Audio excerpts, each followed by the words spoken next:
That wind is dying down now. Both utility companies are working tirelessly to get the lights back on. But as NECN's Dustin Vladkowski shows us, there may be some complications.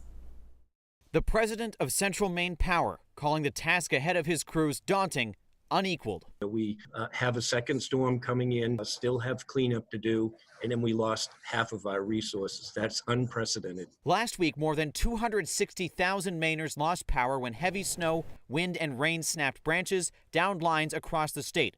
Help came as usual, both CMP and Maine joining with utility crews from across the region, getting hundreds of thousands of customers back online.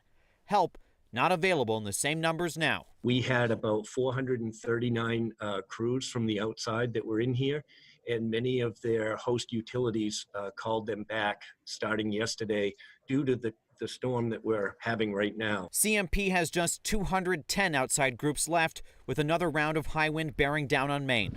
By mid-afternoon, winds had picked up in Portland with gusts of 60 miles an hour or more expected farther up the coast.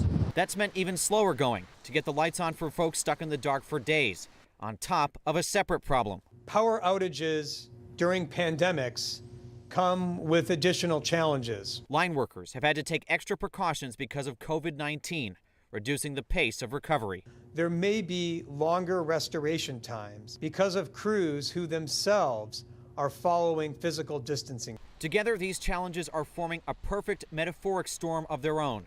But unlike some of the less tangible, complex problems facing us all, officials are confident everyone will get power back. The long wait is what's different. In Portland, Dustin Vladkowski, News Center, Maine.